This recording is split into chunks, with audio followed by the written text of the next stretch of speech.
mengurangi rasa hormat. Karena toh yang penting mah dimuliakan oleh Allah ya, bukan disebut sama si Koko. Si Koko mah, kieu we, engkongko biasa ya. Ya di Roxy juga banyak yang jualan handphone. Ya. Tapi saya nggak jual handphone ya, istilah. Dan temanya tadi depannya pakai bahasa Inggris. Teach you a lesson. Apa bu artinya bu? Dilarang parkir bukan? Kasih kamu pelajaran ya. Bahwa memang ini bertepatan juga dengan Muharram, maka kita tahu dari sekian banyak kejadian di hidup Nabi yang dipilih untuk menjadi awal tahun Hijriah itu adalah peristiwa hijrah. Maka yuk kita hijrah, perbaiki diri ya. Karena kau kenal orang-orang yang dia bukan Muslim, kerabat-kerabat kami yang Chinese, yang non-Muslim, yang mereka aja bisa milih pengen hidup jadi orang baik gitu. Karena dapat manfaat dari kebaikannya. Dengan dia jadi orang baik, jujur, nggak berani ngambil sepeser pun kalau bukan haknya. Efek sampingnya banyak. Satu, orang jadi seneng urusan sama dia. Udah kalau bisnis, kalau Kang tahu, udah urusan sama dia aja. Karena nggak mungkin jujur, nggak mungkin licik, pasti jujur. Nggak mungkin zolim, transparan, ya. Masya Allah. Akhirnya efek sampingnya ya udah Bismillah. Bisnisnya juga jadi lebih maju. Pernah ngalamin beli ayam mbak di pasar. Waktu itu sekilonya masih 38.000 rupiah. Terus begitu nyampe rumah kata istri, agak bau ini setengahnya. Jadi kayak nggak seger lagi. Nyebutnya apa tuh, tiren ya. Nanti kemarin. Udah gitu, sampai hari ini nggak pernah beli di abang itu lagi. Dan kita mikir gitu, dapat untung berapa ya dari ngebohongin pembeli, dicampur. Apa iya dapat sekitar 180 triliun? Kayaknya enggak. Harga sekilonya aja 38.000 perak. Masa cuannya triliunan? Anggaplah ternyata misalkan cuannya 10.000 dari ngebohong. Dari ngejual yang mohon maaf udah bau. Pertanyaannya worth it? Dapat duit 10.000 kehilangan satu pelanggan. Mending kalau pelanggannya diem. Kalau pelanggannya nyap-nyap, cerita lagi di broadcast ke kontak-kontaknya. Jangan beli di si abang ini, repot. Ya. Apalagi kalau masuk ke lambe turah dan lain-lain. Ya. Nggak worth it. Ya. Sehingga, kalaupun kita emang sulit berbuat baik itu untuk orang lain, maka minimal berbuat baik buat diri kita sendiri dulu. Kita yang dapat kebaikannya. Walaupun nanti ada tingkat paling tingginya ya kita berbuat baik, berubah jadi baik, ya untuk yang maha baik saja. Cuman tidak semudah teorinya memang kalau yang ini, ya. Tapi toh memang ada orang-orang yang berhasil melakukannya, ya contoh para nabi dan orang-orang yang mengikutinya. Pahala banyak, dosa maksum, nggak ada, termaafkan, terampuni, bersih. Ujian hidup berat banget. Ada yang dibuang ke sumur sama saudara kandungnya. Diselamatin malah dijadiin budak, dijual malah digoda sama perempuan, nolak godaan perempuan malah masuk penjara. Nabi siapa? Nabi Yusuf alaihissalam. Ada yang matinya digergaji dibelah dua oleh umatnya sendiri.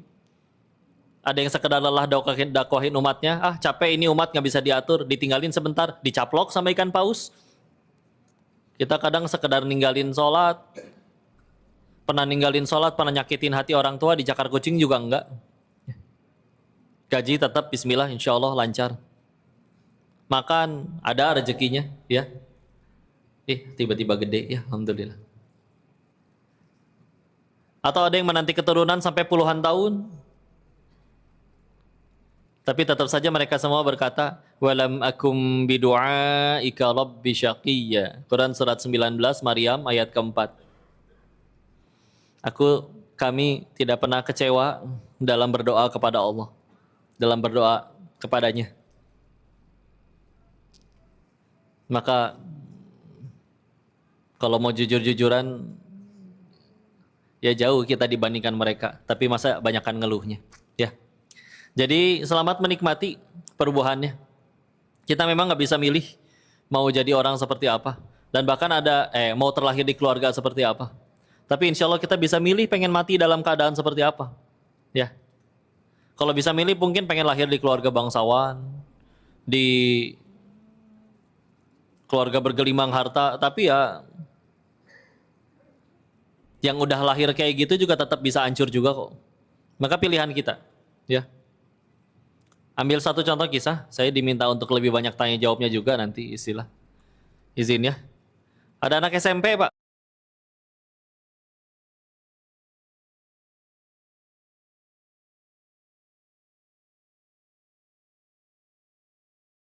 Warung nasi Padang. Tentu izin mohon maaf. Akan sulit kerja di kantoran seperti ini kalau SMP saja tidak lulus. Ya. Digajinya berapa? Di warung nasi Padang nggak digaji pakai duit, Pak. Digajinya pakai boleh makan di situ, ya. Boleh makan di situ sehari 2 kali atau 3 kali. Tapi pemuda ini punya sesuatu yang beda, yang spesial. Suatu saat beliau habis beres makan, perlu tisu. Bilanglah ke bosnya, bos, boleh minta tisunya nggak 1 lembar? Ya kata bosnya, ambil aja deh orang tisu doang. Dijawabnya kayak begini, Pak, kan Pak Bos beli tisunya untuk pelanggan. Adanya pun di meja pelanggan. Saya kan bukan pelanggan, saya mah yang kerja. Kalau saya ngambil tanpa izin dulu berarti saya baru saja mencuri, Pak. Diem si bosnya. Tapi dalam hati, oh ada bocah kayak begini. Terus, apakah dia udah jadi orang hebat? Enggak, SMP aja nggak lulus kok. Tapi, namanya kebodohan, kan dalam bahasa Sunda ada 2. Ada bodoh alewoh, ada bodoh katotoloyoh. Pernah dengar nggak? Hah? Ya udah pakai bahasa Inggris aja ya. Ada ignorance, ada stupidity. Ignorance itu bodoh, tapi dia tahu dia bodoh, jadi nanya melulu. Banyak nanya, banyak nyari tahu, udah tahu bodoh ya. Dan uniknya orang-orang yang sudah betulan cerdas dan ulama-ulama bahkan mereka selalu ngerasa diri mereka fakir ilmu. Ini uniknya. Jadi haus terus. Yang repot yang stupidity. Karena stupidity ini enggak semua bodohnya. Udah bodoh nggak ngerasa bodoh. Seolah dunia tuh yang paling benar dia doang. Ada yang nasehatin nggak suka. Ada masalah, semua salah orang bukan salah dia. Ya. Suatu saat orang kayak gini nabrak tiang listrik, nyetir, bisa jadi tiang listrik yang disalahin. Siapa sih yang naruh tiang di sini? Jadi marah ke PLN. Repot, pokoknya dia doang yang nggak pernah salah, ya. Makanya dia belajar, lama-lama diajarin naik motor, bisa nganter pesanan, amanahnya nambah, amanah nambah, hak juga tentu bertambah. Lama-lama bisa disuruh masak nasi, iya beberapa kali agak keras, tapi masa nggak bisa belajar, lama-lama jadi pulen pas. Sampai lama-lama dia bisa bikin rendang seenak yang dimasak sama koki utamanya. Iya gagal berkali-kali, tapi masa iya gagal terus namanya orang belajar. Namanya bisnis, dagangannya, makanannya enak, pelanggannya doyan, karyawannya nggak ada yang nyuri, bosnya nggak main slot, ya. Ya bismillah tuh, pasti ada peluang maju. Si bosnya tahu-tahu harus buka cabang terbaru. Daripada nyari orang yang belum tahu ini orang jujur atau enggak. Ini ada satu pemuda nih, yang ikut dia udah lama, tapi selembar tisu aja nggak berani ngambil kalau bukan haknya. Maka ya sudah, di hari ini si pemuda itu sudah punya 8 restoran nasi Padang sendiri. Kalau dia bisa milih juga nggak mau orang tuanya meninggal waktu beliau masih SMP. Ya bismillah kita bisa milih. Kok tapi takdir kan udah ditentuin. Iya ada hadis yang menjelaskan bahwa aslinya kita itu udah ditentuin, Mbak. Nanti mati itu ke surga atau ke neraka tuh udah ditentuin. Sahabat Nabi nanyanya apa? Terus kalau gitu buat apa kita beramal? Nabi jawabnya apa? I'malu, beramalah kalian. Karena kalian akan dimudahkan menurut takdir kalian nanti. Ya. Jadi kalau misalkan ternyata takdir jadi ahli surga, akan dimudahkan untuk berbuat ketaatan. Maka berarti gimana ini teh maksudnya nyikapinnya? 1, nggak tahu. Jadi jangan so tahu. Oh ya udahlah, nggak usah ibadah. Saya mah kayaknya ahli neraka. Ih, so tahu. Bisa jadi meninggalnya pas lagi sholat. Iya, pernah maksiat. Tapi kan ke Allah mah gitu. Kalau ke manusia berbuat 1000 kebaikan bisa hilang gara-gara sekali salah doang. Kalau ke Allah berbuat 1000 kesalahan, ada satu aja amalan yang Allah terima, Allah ridhoi, Allah punya kuasa ngampunin 1000 dosa sisanya. Yang udah ibadah, dia nggak berani mikir, apa nanti saya ahli neraka? Ya terusin aja. Ya. Dan akan dimudahkan menuju takdirnya masing-masing. Saya pengen tanya dulu, kalian datang ke kajian ini mudah tidak? Udah, ada yang harus naikin gunung dulu, nyebrangin sungai, nabrak air terjun, mudah insya Allah. Karpetnya empuk, cuacanya alhamdulillah, ada alat yang namanya air conditioner, AC. Dan punten, pertanyaan selanjutnya, ada yang terpaksa datang ke kajian ini? Ada. Karena berarti gimana? Dimudahkan. Maka siapa tahu ini adalah clue. Ini wajah-wajah yang emang Allah takdirin pengen ada di surganya. Karena kalau Allah nggak pengen kita nyampe surga kan gampang. Dibikin aja, disuruh bos ada pergi dulu urusan kemana. Kalau kajiannya umum di masjid gampang, dibikin kunci motor ibu hilang.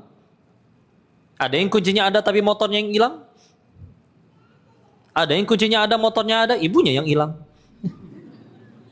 Diculik mantan kali ya.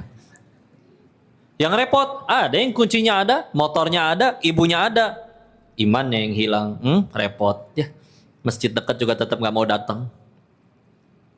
Tapi mudah. Diriwayatkan dari Muawiyah bin Abu Sufyan, Rasulullah SAW bersabda, "Man yuridillahu bi khairan yufaqihu fiddin." Masyhur hadisnya ini, semua orang tahu. Barang siapa diinginkan kebaikan oleh Allah nih, Allah pengen orang ini jadi baik, Allah pahamkan dia agama. Maksudnya gimana kok? Tiba-tiba paham agama, hafal 30 juz? Gak mungkin. Berarti maksudnya gimana? Dibikin jadi pengen ngaji. Gak ada paksaan, mau datang ngaji. Dan kata khairon, kata kebaikan, kan dalam bahasa Arab bisa aja pakai kata hasanah. Tapi pakai kata khairon. Maka dulu waktu kuliah hadis, guru-guru kami menjelaskan kata khairon di dalam hadis itu ada beberapa makna. Tapi salah satu kata khairon di dalam hadis itu adalah surganya Allah. Sehingga hadis tadi bisa diartikan, kalau Allah pengen seorang hamba masuk surga, Allah akan bikin dia jadi pengen ngaji. Bikin dia menjadi paham agama. Makanya tadi kalau tanya, terpaksa enggak. Jalannya mudah, enggak dipersulit. Ya. Atau bisa jadi ada orang-orang yang seharusnya tadinya pengen kesini nggak bisa gara-gara ada kerjaan, tahu-tahu ntar lagi aja deh. Atau udah dah ada sama saya aja yang kerjain. Jadi kita yang jadi senggang, kosong. Mudah, ya. Satu nggak tahu, dan dua, meskipun katanya takdir ditentuin Allah, tapi juga ada ayat-ayat yang menjelaskan seperti Quran surat 13, Ar-Ra'd ayat 11. Ya, bahwa Allah tidak akan mengubah nasib suatu kaum sebelum kaum itu merubah dirinya sendiri. Ya. Atau ada ayat-ayat yang menjelaskan kebaikan dan keburukan diundang oleh diri sendiri. An-Nisa ayat 79 misalkan. Ya. Bahwa ma asobaka min hasanatin faminallah wa ma asobaka min sayyiatin famin nafsik. Kalau ada kebaikan dari Allah, kalau ada keburukan diundang oleh tangan sendiri. Atau lebih tegas surat ke-42 Asy-Syura ayat 30. Wa ma asabakum mim musibatin fabima kasabat aydikum wa ya'fu an katsir. Kalau ada musibah terjadi pada hidup kamu, diundang oleh tanganmu sendiri. Ya. Jadi kenapa hijrah berubah jadi baik? Dan aslinya kita berbuat jahatnya, aslinya lagi jahatin diri sendiri. Nyolong handphone nih, ya. Buat nanti dijual. Iya, orang itu yang hilang, tapi yang orangnya hilang bisa jadi dosanya gugur gara-gara handphonenya dicolong. Allah tahu handphonenya dipakai nonton apa aja kok. Jadi nggak bisa nonton yang buruk-buruk gara-gara handphonenya hilang. Jadi dia sholat melulu. Ya Allah pengen handphone ya Allah. Meskipun pengen handphone. Pelakunya, anggaplah di handphonenya dijual. Laku berapa? Tergantung handphonenya ya. Misalkan laku lah 4 juta. Tapi di zaman kayak gini tuh ada CCTV di mana-mana. Ketahuan nyolong, tahu-tahu dipecat. Kan bisa kalau ngelamar kerja tempat lain. Emang nggak saling terhubung perusahaan? Tahu-tahu udah disebar. Kalau ada yang wajah seperti ini ngelamar di tempat kerjaan kalian, jangan diterima, maling. Tahu-tahu nganggur sampai 2 tahun ke depan. Pertanyaannya, cukup duit 4 juta buat bertahan hidup 2 tahun ke depan? Worth it? Enggak. Tapi jujur kayak bocah yang tadi, yang 15 tahun. Dah, kita makhluk sosial dari dulu di sekolah disebutin. Gimana cara kita naik ketika kita punya sesuatu, lalu ada orang yang sudah lebih tinggi dari kita, perlu jasa kita, perlu kebaikan dari kita. Karena nggak mungkin sehebat-hebatnya seorang bos ngurus ratusan cabang tiap hari keliling kota, itu nggak mungkin. Maka tahu-tahu ada yang buka cabang di cabang ke-728 nanti di Makassar. Nggak mungkin dong dia keliling berapa provinsi tiap hari. Waktunya nggak cukup. Sehari sama-sama 24 jam. Harus ada yang ngurus. Suatu saat kalian jadi bos bikin cabang ke-837. Ya. Ada pengen ngangkat kepala. Nah ini tapi ada yang pinter, tapi licik nih orang nih. Suka ngakal-ngakalin. Ya. Yang satu lagi, nggak terlalu jenius sih, tapi jujur dijamin selembar tisu pun kalau bukan haknya dia nggak berani ngambil. Kira-kira kasih kesempatan ke yang mana? Yang pintar tapi licik atau yang jujur? Tuh, belum jadi bos aja bisa milih yang jujur, Ibu. Ya, apalagi nanti jadi bos betulan. Hasil lah. Diundang diri sendiri. Atau Quran surat ke-17 Al-Isra ayat ke-7. In ahsantum li anfusikum wa in asa'tum falaha. Kalau kau berbuat kebaikan, ya kebaikannya untuk dirimu, begitu juga sebaliknya. Iya, kita nggak tahu nih nanti mati masuk surga atau neraka. Tapi justru karena nggak tahu jadi kita berbuat baik terus. Terus kebaikan itu berefek. Iya, ada takdir Allah. Tapi pernah dapat penjelasan dari guru kami bahwa takdir Allah di Lauh Mahfuz itu nggak cuma isi satu skenario mati aja yang kita nggak bisa bergerak sama sekali, cuma ngikutin aja. Kan ada kadar kitanya, ya. Buktinya ada ayat-ayat yang menjelaskan tadi nggak akan Allah ngubah ngasih suatu kaum kalau dia nggak berubah sendiri. Jadi nanti contoh azan asar berkumandang, kita dikasih kemerdekaan nih. Bisa pengen pilih sholat atau milih nggak sholat. Nggak sholat pun nggak langsung ada petir menyambar tuh. Tapi kalau kita milih sholat akan nyambung ke takdir Allah yang lain yang kita dapat kebaikan. Kalau milih nggak sholat akan nyambung ke takdir Allah yang lain yang kita nggak dapat kebaikan. Jadi isinya tuh sekian banyak pilihan skenario. Tapi semuanya nggak keluar dari kekuasaan Allah, dari pengetahuan Allah. Jadi bukan satu skenario mati di mana kita nggak bisa bertindak sama sekali. Nggak. Kok udah berbuat baik tetap aja dijahatin atau mati duluan? Ya udah, nggak ada yang sia-sia. Kan kita berbuat baiknya aslinya mah kita lagi pada ngumpulin bekal, Pak. Ya. Kita bukan di tempat tinggal, tapi tempat meninggal. Misalkan ada dokter datang ke UGD, kata pasiennya, "Dok, kata Allah saya sembuh loh, Dok. Dokter nggak datang juga, Dok." Mendingan dokter bobo di rumah. Ih, dasar dokter bodoh. Dia yang butuh, dia yang ngeledek. Ya. Maka buat apa Bapak Ibu tetap capek ikhtiar, tetap datang kerja, meskipun yang nentuin nanti gajian atau enggak Allah, nentuin nanti dapat rezeki di akhir bulan ini berapa juga itu dari Allah. Buat apa? Ya itu dia, kita tetap capek-capek ikhtiar meskipun semuanya Allah yang nentuin, adalah tujuannya untuk agar jadi amal soleh. Pernah dengar istilah pemulung amal? Ya iya, kita semuanya sama itu. Maksudnya gimana kok? Biar lebih gampang ya. Contoh, ada orang yang seumur hidupnya semua kepengennya dikabul, Pak. Pengen apa? Jadi nyata. Tapi nggak ada satupun ucapannya, tindakannya, perbuatannya yang jadi pahala, jadi amal soleh.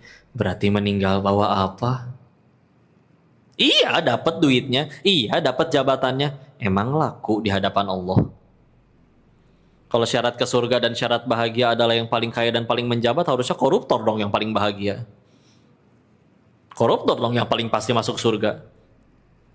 Kalau syarat didik anak harus pasti jadi soleh adalah cuman duit doang, karena bisa bayarin sekolah mahal, seharusnya anak koruptor adalah anak tersoleh seplanet bumi.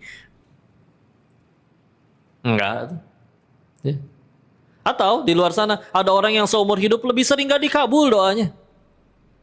Lebih sering direndahin, dihina, diremehin. Tapi orang ini tiap berucap, ketemu orang, bertindak, berbuat, semuanya jadi pahala, jadi amal soleh. Meninggal, bisa jadi dia tuh yang paling banyak bekalnya. Jadi gitu, nanti ibu masak buat suami. Ayo sarapan dulu pak. Aduh, udah janji sepedahan mah, nggak bisa nih. Wah, sudah janji ya. Janji itu hutang papa. Maka aku tidak ingin punya suami yang berhutang. Berangkat pak, berangkat. Gak usah pulang sekalian. Gak usah tambahin itu belakangnya. Ya. Bismillah. Ibu masakin suami. Kapan cair pahalanya? Apakah nunggu si bapak itu makan terus berkata, enak sayang, nunggu kayak gitu dulu? Enggak. Dia makan gak makan tetap jadi pahala nggak? Tetap jadi pahala nggak? Tetap. Kebayang kalau misalnya kita nolong orang, baru cair pahalanya nunggu orangnya balas budi dulu. Atau kapan cairnya? Ibu ngingetin orang sholat, ngingetin teman, bro sholat, baru sholatnya 30 tahun kemudian. Berarti pahalanya cairnya 30 tahun kemudian gitu pas dia baru mau sholat? Enggak. Kita ngingetin, bro sholat, dia sholat gak sholat tetap dapat pahala, serius. Dia sholat Allah yang ngubah, kita gak usah ngaku-ngaku. Dia gak sholat, niat kita lurus, tetap jadi pahala. Jadi ruginya belah mana? Udah masakin suami, tetap jadi pahala. Ikhtiar namanya jadi amal soleh. Kan meninggal gak ditanya berapa banyak ucapan romantis suamimu. Tapi jadi amal soleh atau enggak? Ya gitu. Berubah untuk Allah, berubah untuk kita sendiri juga. Kebaikannya buat kita juga. Ada Allah mah gak butuh. Udah satu dunia soleh semua nih. Apakah Allah dapat komisi gitu? Enggak ya. Maha kaya. Ya. Satu dunia akhirnya ngaco semua, maksiat semua. Apa Allah bakal resign jadi Tuhan? Enggak. Enggak rugi. Yang rugi siapa? Pelaku maksiatnya. Jadi yuk berubah. Sholatnya mulai dijaga. Selain sholat udah dijaga, mulai tepat waktu. Mulai tambah yang duha. Duha gak pernah bolong 6 bulan terakhir. Mulai tambah tahajud. Sholat udah mantep sehari minimal 40 rakaat. Ya. Standar seorang mukmin ya. Mulai baca Quran. Tidak pernah ada hari di mana mata kita lebih dulu ngelihat cahaya matahari daripada ngelihat Al-Quran. Jangan pernah biarin. Jangan pernah ada hari di mana mata kita lebih dulu ngelihat matahari daripada Al-Quran. Berarti maksudnya apa? Habis subuh jangan tidur lagi, baca dulu Quran. Nggak apa-apa, 1 halaman juga. Tapi harus lihat Quran dulu daripada lihat matahari. Lama-lama sehalaman, lama-lama setengah juz, lama-lama 1 juz. Udah nggak pernah bolong kok 1 juz setiap hari, sebulan sebulan khatam. Mulai puasa. Setelah puasa udah mulai Senin Kamis, mulai puasa Nabi Daud. Tuh gitu terus menambah. Berubah. Kebaikannya buat siapa? Kita juga, serius. Gak mungkin gak Allah tolong. Harga pada naik apa segala macam ya. Tapi yang bahaya itu bukan harga naik kalau mau jujur. Bahaya itu kalau kita gak ditolong sama Allah. Tugas kita tinggal mantesin. Mau minjem duit aja bisa mantesin diri kok. Dan yang rapi, muji anaknya, menggali kenangan lama, ditutup dengan ada cepet dulu nggak bu? Tuh, udah terus. Masa kalau Allah nggak mantesin diri? Ya. Telat makan masalah nggak? Masalah. Telat bayar utang masalah nggak? Masa telat sholat nggak masalah? Lebih masalah lagi. Ya. Bismillah. Pas 13.00 nih. Tanya jawab jadi pak. Cukup nggak waktunya? Baik, istilah ya. Segitu dulu ya. Mudah-mudahan ada manfaat dan ada kebaikan. Allahu a'lam bishawab. Baik, alhamdulillah ilmu yang disampaikan luar biasa. Mari kita mempertajam ilmu kembali. Kami mempersilahkan kepada 3 akhwat dan 3 ikhwan untuk bertanya. 1, silakan.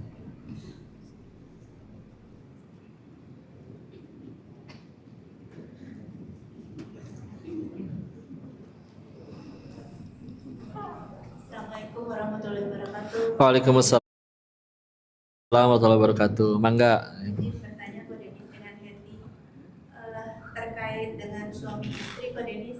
Iya. Semisal suami ada agenda dengan circle-nya, tapi yang didahulukan itu adalah agenda yang memang sudah tersusun duluan antara kegiatan keluarga, antara agenda dengan keluarga dengan dengan agenda yang memang sudah ada jadwalnya di dalam kerjaannya gitu. Iya. Nah itu yang mesti didahulukan yang pertama kali terschedule atau memang dengan keluarga. Mohon arahan kepada ini. Terima kasih. Assalamualaikum. Waalaikumsalam warahmatullahi wabarakatuh. Mana suaminya Bu? Saya ngobrol sama suaminya aja.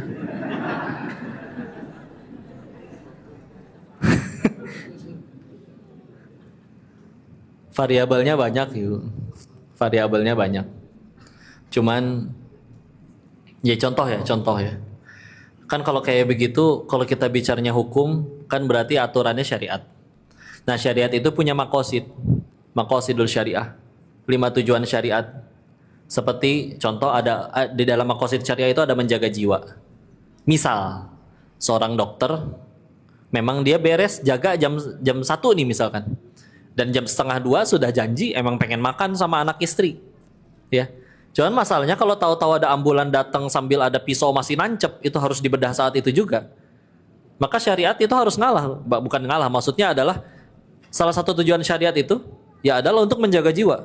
Bahkan kalau itu dokter belum sholat atau bertepatan dengan azan, dia boleh nyelamatin nyawa dulu baru nanti begitu beres baru dia sholat. Lihat, bahkan kewajiban ke Allah aja bisa bergeser ketika tadi ada tujuan makosid syariat. Walaupun ya itu sekali lagi ya studi kasus yang unik. Makanya variabelnya ini banyak. Ya. Apa contoh variabelnya? Contoh, beliau punya otoritas nggak untuk nentuin jadwal? Karena kalau ternyata memang dia pemimpin dan bisa ngatur jadwal, berarti kan masalah prioritas dong. Ya udah, aku pokoknya pengen di hari itu khusus buat keluarga. Aku punya hak untuk nentuin aku untuk hari ini aku nggak bisa terima jadwal kerjaan apapun. Akan berbeda kasusnya kalau memang dia ternyata memang, mohon maaf, tenaga kerja yang memang waktu perjanjian dulu di awal di akad adalah contoh, karena ada kerjaan kayak contoh orang IT, kamu silakan nggak datang selagi masih lancar, tapi begitu ada masalah kamu harus datang sampai beres. Nggak peduli itu mau hari Idul Fitri atau hari apapun, karena sistem harus jalan nih. Dan kamu sudah sepakat dengan deal akad kerjasama yang itu, yaitu kerja kamu nggak kenal waktu. Tapi kalau lagi nggak ada urusan, kamu silakan boleh istirahat, boleh libur. Ada yang kerjaannya kayak begitu juga. Maka dia pengen menghormati akad itu dan dia sudah berbincangkan itu dengan istri, kerjaannya kayak gini loh mama, nanti ada kemungkinan kita lagi waktu sama keluarga aku bakal dipanggil kerja, itu gimana mama, ridho nggak? Kalau ternyata sudah seperti itu, maka berarti memang dahulukan berarti kerjaannya. Variabelnya banyak. Maka kau nggak bisa jawab, oh prioritas dong harus belain istri. Nanti dulu, nggak semuanya bisa punya otoritas seperti itu. Apalagi kalau sudah sepakat di awal. Karena perjanjian kerjasama juga kan ada akadnya, ya. Makanya ini saya belum bisa jawab sebelum ya tahu kondisinya seperti apa. Cuman, ya. Kalau bisa kita saling, ya. Istri juga terus mendukung, suami juga terus memprioritaskan, ya. Tahu waktu, kalau emang lagi waktunya sama keluarga, udah hadir dulu untuk mereka. Tahu nggak kasus yang mohon maaf, yang disekap sama pacarnya 3 tahun yang sampai katanya bibirnya digunting gitu. Saya waktu dengar berita itu, saya tuh mikir satu hal itu. Itu pelakunya. Kan dulu juga bayi yang lucu yang disayang sama ibunya juga, betul nggak sih? Dia lahir nggak langsung kayak begitu dong. Bayi yang lucu dulu dong. Iya kan? Maka memang salah satu kenapa di dalam Islam itu ada bab parenting juga. Karena memang itu amanah luar biasa. Kita didik ini anak bener, itu nggak cuma jadi kebaikan bagi dia, tapi juga bagi kebaikan bagi orang tuanya, jadi kebaikan bagi umat juga. Tapi sekalinya kita lalai, gagal, nggak peduli, lalu akhirnya jadi monster itu anak. Yang jadi korban tuh bukan dianya doang, nggak cuma orang tuanya juga, tapi orang yang nggak dikenal itu jadi korban juga. Sehingga tolong hadir bagi orang tua, ya, bagi anak-anaknya hadir, untuk orang tua hadir bagi anak-anaknya. Jadi izin saya nggak bisa ngasih satu jawaban yang pasti.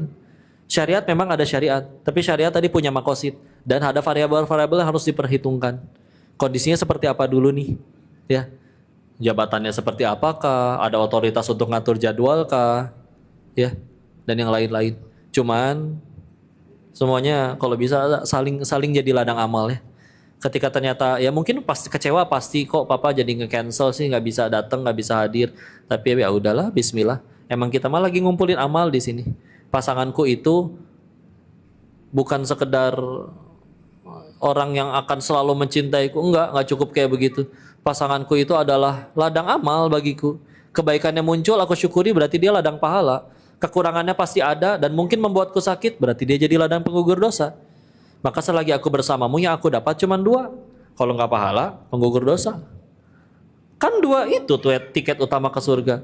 Maka selagi aku bersamamu, kau cuma mendekatkanku ke surganya Allah, baik atau buruknya kamu.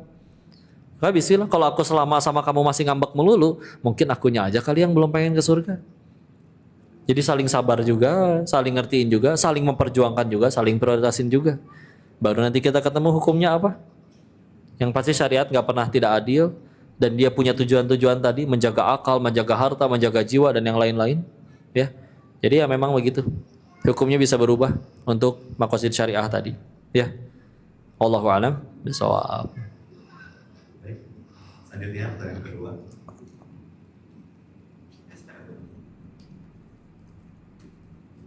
Assalamualaikum warahmatullahi wabarakatuh. Waalaikumsalam warahmatullahi wabarakatuh.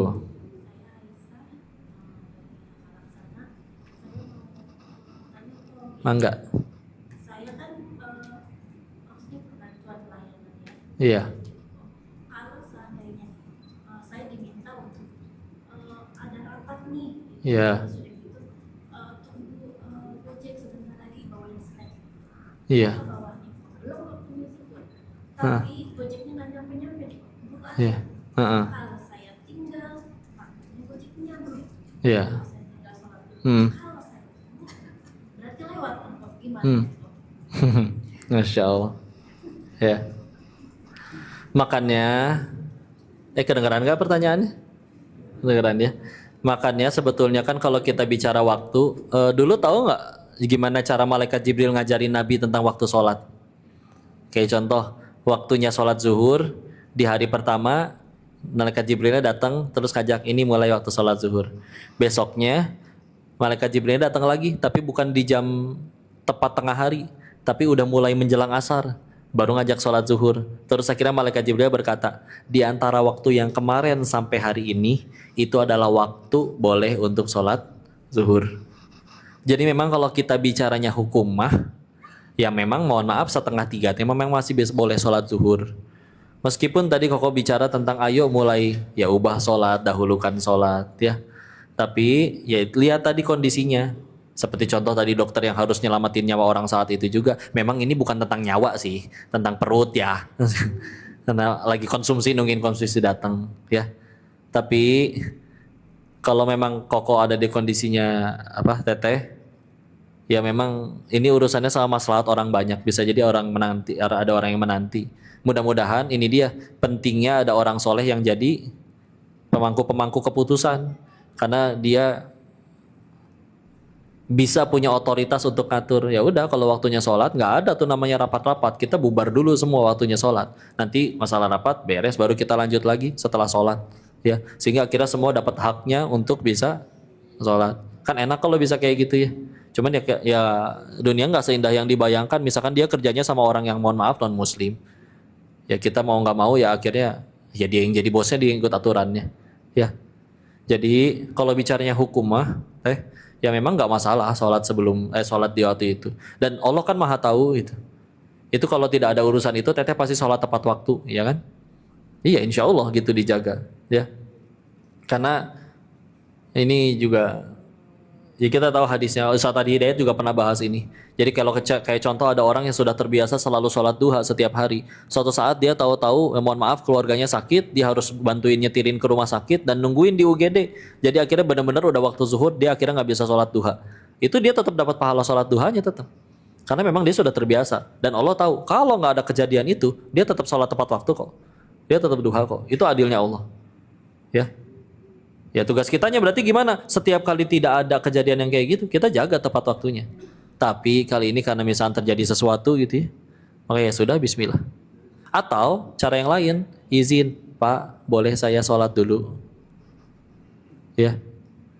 Kalau Gojeknya juga yang dia benar-benar ada betul, ada serius, ada teman-teman ojek online yang dia kalau memang waktunya sholat dimatiin dulu. Jadi benar-benar nggak bisa terima pesanan. Dia tahu ini belum azan, tapi kalau saya terima pesanan nanti pasti bentrok dengan waktu sholat, saya nggak terima dulu. Ya, Ya dakwah tuh tujuannya mudah-mudahan biar ke semua kalangan itu, yang jadi ojek online-nya juga jaga waktu, sehingga akhirnya nggak harus ngerepotin tete yang tadinya mau sholat jadi harus nungguin si mamang, ditinggalin sholat nanti kasihan dia pengen narik lagi jadi nungguin kita jadi lama gitu kan, ya. Ataupun kalau enggak, ya sebetulnya kan kalau punten ya, kita lagi sholat ikut imam, tahu-tahu imamnya baca Al-Baqarah, ya lama, itu boleh loh kita misahin diri sendiri dulu karena kita punya amanah yang lain. Kita akhirnya misahin keluar dari jamaah, terus akhirnya sholat sendiri, dan tentu jadinya lebih cepat, ya. Karena tapi tadi ada amanah. Beda cerita kalau misalkan nggak ada amanah apa-apa, panjang ya, males, orang pengen main game, nah itu nggak boleh baru. Ya tergantung nanti hukum itu, ya. Ya kurang lebih seperti itu ya. Wallahu a'lam bishawab. Akhir.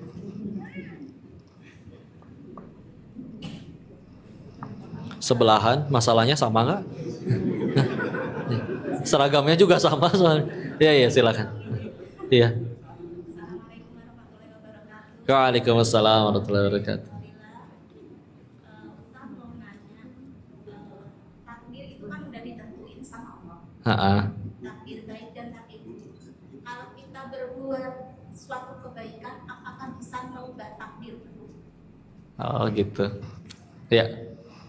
Baik, bismillah. Kalau kita berbuat kebaikan, apakah bisa mengubah takdir buruk? Ada beberapa hal yang ada dalilnya terkait apa yang bisa merubah takdir. Salah satunya contoh doa, ya. Doa itu bisa mengubah takdir. Atau juga ada yang memberi penjelasan cuman pindah dari takdir yang tadinya buruk menjadi yang baik. Maka satu, aslinya takdir buruk itu nggak ada teh. Adanya cuma satu, takdir yang nggak sesuai sama kepengen kita. Betul. Karena Allahnya nggak bisa zolim, Allahnya nggak bisa jahat. Kayak contoh, ada orang ditakdirin dia mohon maaf sakit kanker atau ya penyakit yang turunan lah ya. Teman-temannya mah sehat tuh. Kok dia kanker? Kok dia apapun lah penyakit apapun yang misalkan dari keturunan, dia nggak bisa milih terlahir di keluarga yang itu sampai akhirnya dapat ya, sakit warisan gitu ya. Tapi bisa jadi gara-gara sabarnya dia ngadepin sakitnya itu, ya bisa jadi dia surganya lebih terjamin daripada yang sehat tapi maksiat. Jadi bukan gak boleh bahagia di dunia teh, tapi memang Allah udah nyiptain tempat bahagia yang sesungguhnya, yaitu nanti di surganya Allah. Kita sekarang lagi ngapain? Lagi di audisi untuk nyari tahu siapa yang paling pantas pulang ke sana. Gimana cara untuk mantesin diri pulang ke sana? Macam-macam. Ada yang diujinya harta, terus dia hartanya beneran dipakai sedekah. Ada yang gak diuji harta, tapi dia tetap ikhtiar maksimal, meskipun diremehin, direndahin orang, itu juga bisa jadi amal soleh. Sehingga, kalau suatu saat kita nyampe surganya Allah, kalau mau jujur mungkin bukan karena ibadah kita kayaknya Pak. Kita tahu kok kualitas sholat kita seling rupa rokaat, istiqomah kuliah kulhu gak ganti-ganti, sekalinya ganti juga ina atau ina. Sekalinya lama sujudnya, gara-gara lagi mikir, abis ini tasyahud apa berdiri teh? Kayak gitu kita mah. Ya. Maka terus gara-gara apa kita bisa nyampe surganya Allah? Punten, bisa jadi justru kita nyampe surganya Allah karena sabarnya ibu ngadepin ujian hidup di dunia. Kalau suka ngebayangin ya, nanti di hari akhir tuh, ini mah bayangan koko aja. Tapi bisa jadi ada yang berakhir seperti ini. Kita lagi antri ini di pengadilan Allah, terus kita ngelihat, aduh, itu orang hukumannya parah amat teh. Bro, itu orang dosanya apa?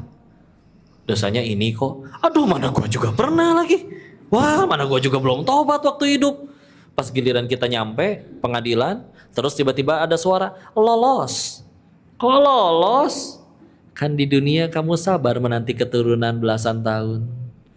Kan di dunia kamu sabar ngadepin suamimu main slot melulu. Misal, kan kamu di dunia sabar sakit tapi nggak pernah mengeluh dengan takdirnya Allah. Ya. Jadi nggak ada yang sia-sia ya. Bismillah. Semuanya sama ladang amal. Iya ada takdir. Tapi kalau pengen mau pakai ayat Quran, paling adanya di Quran surat 11, surat Hud ayat 114. Innal hasanat yuzhibnas sayyiat, bahwa kebaikan itu menghapuskan keburukan. Sedangkan kita tahu tadi, keburukan yang terjadi di hidup kita diundang oleh keburukan kita sendiri. Kita ditampar, oh ternyata gara-gara julid. Kita bintitan, oh ternyata gara-gara ngintip.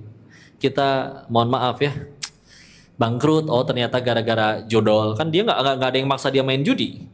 Dia sendiri dengan sadar, bos deponya kemana, gitu ya. Maka itu kan diundang oleh diri sendiri. Nah, sedangkan kita udah tahu bahwa kebaikan menghapus keburukan. Maka dengan akhirnya kita berbuat baik lebih banyak, otomatis keburukan dan dosanya juga berkurang. Dosa dan keburukannya berkurang, otomatis takdir nggak sesuai sama kepengen kita itu juga kan bisa mudah Allah hilangkan. Ya. Karena benar-benar pernah ditanya, kok duit dari bisnis yang lama kemana? So iya bener tobat, mana tuh duit yang lama? Maka kau jawab, iya emang saya bawa pulang. Cuman mungkin kata Allahnya gini, cenah mau tobat, masa sisa uang haramnya nggak dibuang? Nggak sanggup ya Allah, karena ngumpulinnya lama. Akhirnya saya banyak ditolong. Ditolongnya sama siapa? Tukang tipu datang semua.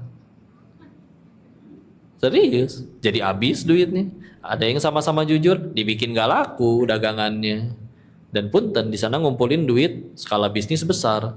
Maka nggak mungkin saya pengen pulang ke Indonesia mohon maaf ya, jualan es teh yang mohon maaf keuntungannya 5.000, 2.000. Maka dan itu bukan berarti buruk ya. Demi Allah itu halal dan itu kebaikan juga bagi mereka. Cuman karena waktu itu uangnya besar, maka otomatis saya bukannya bisnis besar, bikin perumahan, bikin satu rumahnya aja modal berapa? Nggak laku. Sampai intinya habis. Sampai jualan kaos kaki di trotoar kalau Car Free Day, sampai jadi kurir JNT, nganterin paket naik motor. Ngambek.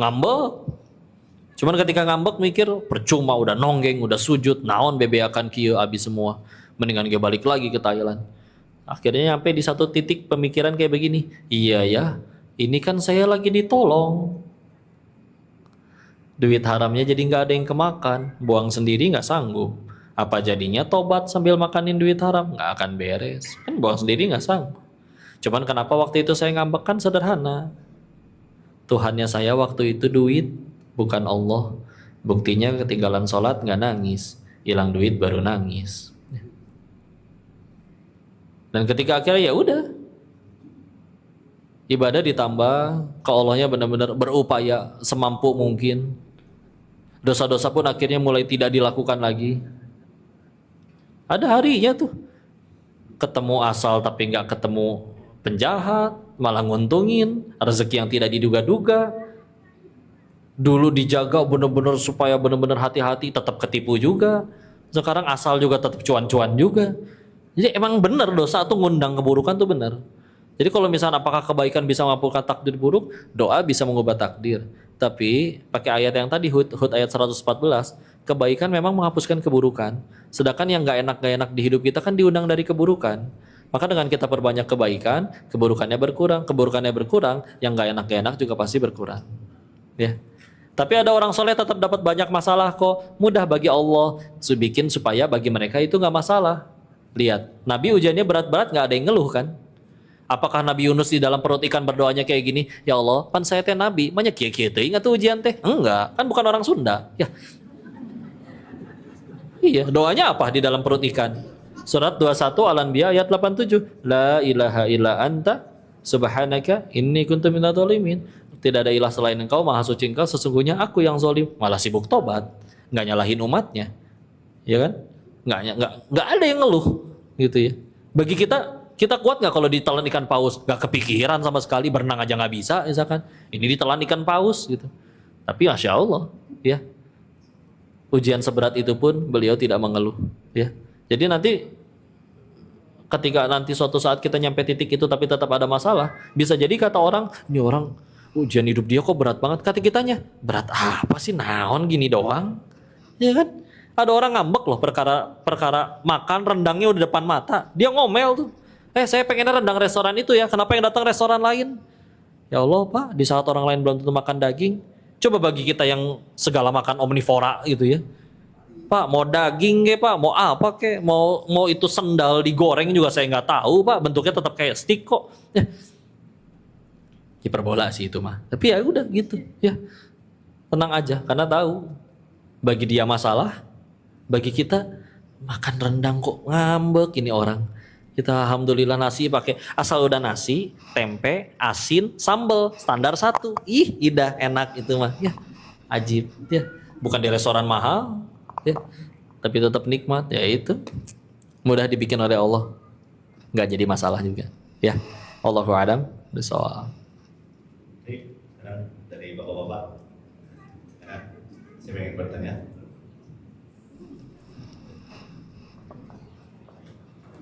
Katakan. Angkat tangannya kayak polisi apa? Angkat tangan. Baik, terima kasih. Perkenalkan, nama saya Saiful. Siapa? Ya. Kurang lebih sekitar 3 hari, 4 hari itu biasanya ada yang datang ke saya untuk menanyakan curhat lah, lebih ke curhat. 3-4 hari yang lalu. Setiap 3 dan 4 hari lah. Oh gitu, Iya. Masya Allah. Pada curhat. Oh gitu. Teman kantor, Macam-macam kok. macam-macam. Terus? Jadi curhatnya itu rata-rata dari 10 persoalan itu yang 6 itu rata-rata hutang. Oh gitu. Ya. Pantesan tadi aminnya kenceng banget. Oh, iya. Nah dari 6 hutang itu Iya. separuhnya itu karena judul, satunya pinjol. Oh iya, paket itu memang. Paket. Hmm. Nah, kira-kira kok kiat-kiat apa agar orang-orang yang sudah terjerat pinjol maupun judul ini bisa lebih punya keinginan kuat untuk berhenti atau Iya. menyelesaikan itu. Terima kasih Kak. Iya. Ya berhenti weh tuh. Enggak punten ya. Kecuali setiap kali orangnya berhenti, si bandarnya ngirim tukang pukul buat nyekek anaknya di rumah, tapi kan enggak. Jadi emang masalahnya tuh di dirinya gitu. Dan kalau emang dari awal dia benar-benar nurut sama Allah, dia nggak akan mau nyentuh gitu. Jadi mohon maaf Bapak itu bukan korban, Pak. Bapak tuh pelaku. Korbannya tuh istri sama anak-anak Bapak. Jadi tolong curhatnya jangan sok-sokan korban gitu. Apalagi kalau ujung-ujungnya pengen minjem duit, punten ini mah. Ya. Pak, saya nggak bisa ngasih solusi. Ini kalau curhatnya ke saya nggak bisa ngasih solusi. Yang punya solusi adalah zat yang telah Bapak khianati. Allah. Yang sudah Bapak tetap dikasih rezeki, tapi tetap Bapak khianati dengan ngambil yang jalan yang Allah nggak suka. Maka Bapak mau cerita sampai berbusa ke saya juga saya nggak bisa ngasih jalan keluar. Obat terbaiknya kamu yuk perbaikin diri di hadapan Allah, tobat. Nggak ada yang memaksa Bapak untuk main loh. Menang juga dinikmatin sendiri kadang. Giliran kalah ngakunya korban, minta bansos lagi kan nyebelin. Ya. Berhenti, Pak. Dan punten, mulai ubah pikirannya. Kalah judi itu pertolongan. Karena hidup Bapak bakal jadi lebih repot kalau menang judi terus meninggal nggak pernah kalah. Dibayarnya nanti semua setelah mati, asli lebih repot. Amat sangat beruntung orang yang diolang kan jadinya orang Cina ya menjadi hilang. Lo orang malah ya. Akan sangat beruntung orang yang digugurin duluan dosanya di dunia. Ya. Jadi kadang orang soleh terdahulu tuh sampai seneng gitu kalau misalkan sebulan ini tuh dia sakit gitu. Karena lumayan pasti gugurin dosa. Kenapa kitanya enggak kayak ya kita hatinya tadi belum Allah. Dan ini pertolongan. Yuk bismillah ya, berhenti. Kemenangan terbesar seorang penjudi itu adalah bukan ketika menang jackpot tapi ketika berhenti. Dan pilihan Bapak cuma 2, Pak. 1 berhenti sendiri, 2 Allah paksa buat berhenti. Harus dipaksa dulu, Pak. Ini aja kalah teh sebetulnya udah lumayan dipaksa. Karena aslinya kalau dia pengen sekali main langsung berhenti, juga bandar gak akan datengin tukang pukul buat maksa kita main lagi. Cuman kan yang depo lagi Bapak. Ya. Tapi uang saya udah kalah, gimana kok? Anggaplah uang yang kalah itu nggak hilang angus begitu aja. Tapi uang yang kalah itu adalah budget yang Bapak gunakan untuk gugurin dosa. Lumayan, Pak. Bapak, kita semua bakal mati. Dan yang paling ngalangin kita ke surganya Allah itu dosa kita sendiri. Bapak punya duit 18 triliun juga, bilang ke Allah, ya Allah, boleh nggak 18 triliun ini dipakai buat gugurin dosa? Nggak akan bisa. Nggak pakai budget kalau kayak gituan mah. Ya, baru gugurnya kapan? Nanti pakai musibah. Maka anggaplah duit yang udah kalah itu dipakai buat tadi gugurin dosa yang nggak bisa dibayar. Akhirnya jadi gugur, gara-gara kalah. Karena kepahitan ujungnya cuma 2. Kalau nggak gugurin dosa, ninggiin derajat di sisi Allah. Ini pasti jadi penggugur dosa nih. Ya.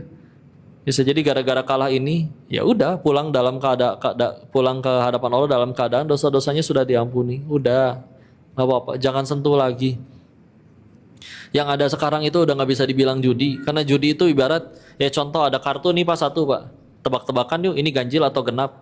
Itu masih judi, karena satu pasti menang, satu pasti kalah. Sekarang mah yang pasti menang bandar, yang pemain pasti kalah. Berarti judulnya udah bukan judi, judulnya udah penipuan. Kok mau digocek terus? Punten, kalau ada tata cara untuk jadi kaya sampai mati dengan cara main judi, nggak akan ada orang mau jadi bandar, Pak.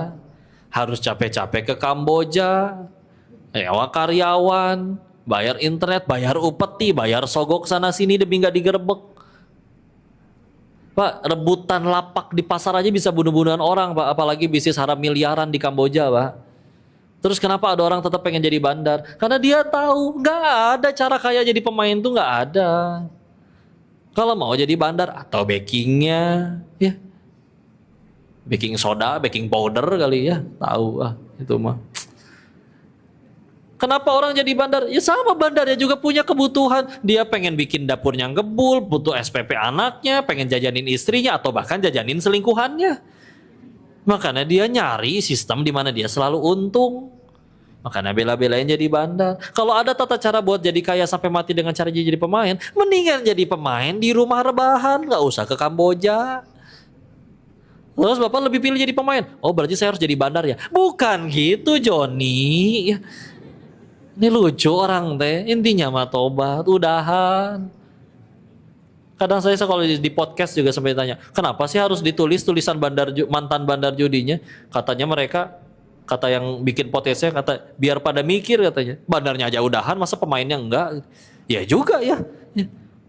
Apa yang saya sampaikan seumur hidup tentang judi itu semua dari sudut pandang bandar. Yang tidur aja duit masuk, tapi itu aja udahan.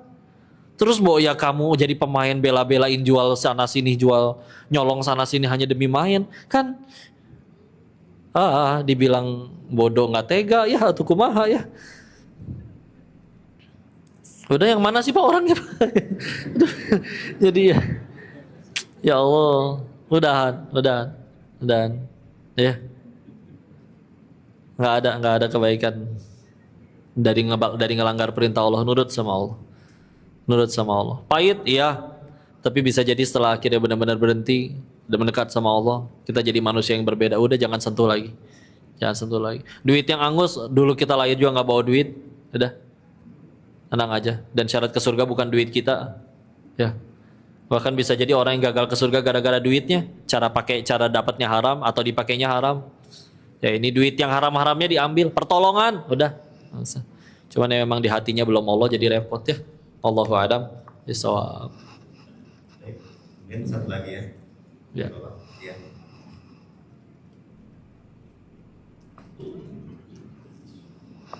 Bismillahirrahmanirrahim. Assalamualaikum warahmatullahi wabarakatuh. Waalaikumsalam warahmatullahi wabarakatuh. Ustaz, Ya. mau tanya bagaimana sikap kita jika istri mengajak sholat berjamaah di rumah Ya. atau kita berjamaah di masjid. Ya. Kebetulan tinggal bertiga, ada bayi juga. Ada bayi juga. Ya. Baik istilah. Masya Allah. Ya. Kalau di beberapa kajian lain pernah dapat ceritanya, kok suami saya nggak mau sholat, ini mah suaminya mau sholat di masjid, bahkan juga pengen sholat dengan keluarganya. Maka kalau itu saya di posisinya ya, Mama, saya sholat dulu di masjid ya, nanti pulang Papa imamin sholat di rumah. Boleh. Kita udah sholat isya nih di masjid, pulang nyampe rumah, ngimamin isi sholat lagi boleh. Meskipun udah sholat isya, serius boleh. Itu nanti yang itunya jadi pahala sunnah. Misalkan Koko dapat penjelasan tentang ini dari guru ketika ada teman yang mohon maaf dia memang belum ya nggak lancar baca Qurannya. Maka kalau sholat sendiri kan bingung, takut nggak sah.